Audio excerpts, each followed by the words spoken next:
going, take me off your mailing list and get lost. But Well, we had a couple of them. We had a couple of them, that's fine. We don't want them anyway, so it's spoiled for. But he said, so we had a few. Can somebody shut Jim up, please?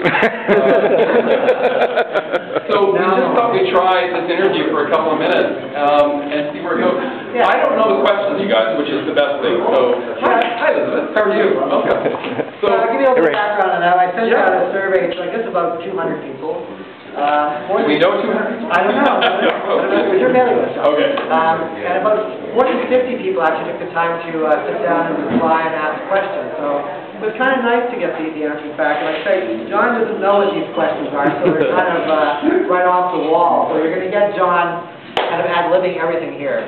What else is there? Yeah, so we'll take 10-15 minutes to just go through them. I guess the first one that I'll ask right off the bat is, why the koi, John? That's the big question of everybody. The koi fish, my partner Will and I were in Seattle at the Japanese museum there, the garden museum, and they have koi fish swimming in a pond. So of course anything colorful, I'm looking down going, that's color, and I took a couple of photos of it, and it kind of goes into the image bank. When I started painting the collection, I just thought of the blue sky, and I thought of the water that I'd been looking at in the thing, and I wanted the paintings to be kind of whimsical, so I added the koi fish.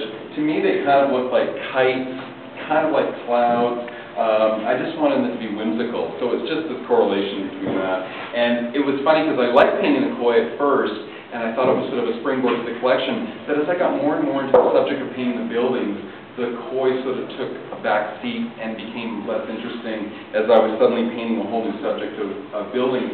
Color's always been such a driving force with my work, and I found that the buildings were delivering color in a whole different way by just letting go of everything I ever knew or ever thought of. So the koi were a good flashpoint, but as you can see, they're not in everything. But that's sort of Is that the news, everybody? answered once and for all. Okay, we'll have to wrap for now. Some of these get a little bit political, some are more philosophical. Oh, okay. So I'll get to a little bit of, I don't know, these are almost like two successions. How are your core beliefs revealed in your art? My core beliefs. I guess the best way to describe that would be I always feel that when I'm painting, I'm my absolute self. And, you know, I'm a loudmouth guy, I'm, you know, this and that, I'm gregarious and fun-loving, but I am the most calm when I'm painting. And that's when I really feel like my inner voice is coming through with my work. And I am, like I say, my absolute self.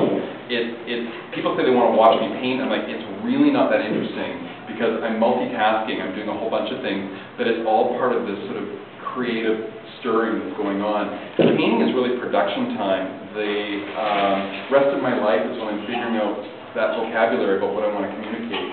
So it's a very funny thing, but I'm really quiet when I'm painting. The music's off, the TV's off, I'm really zeroed in on what I'm doing, because there's really, being an artist can be challenging sometimes because the world can pull you in different directions, but there's something really soothing about the feel of your brush across the canvas and just loading that pigment and getting that color right and just knowing when I look across the canvas that what I'm doing is the right thing. It sounds really artsy-fartsy, but I don't know if that's political or not, but it's definitely the most way I feel. So.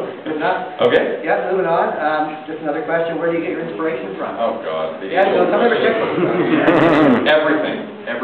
I mean, everything comes from a magazine to you know, the way the light hits the water, to walking, you know, you see paint. I saw a paint knocked off on the sidewalk and just the pattern that was occurring. These things just go into your brain and they just become part of your thing. It's almost like remembering a story or a joke or something. It just becomes part of it. And then later when you're unraveling what you're trying to communicate, those things suddenly come to the forefront. Everything influences me. Absolutely everything. So, yeah.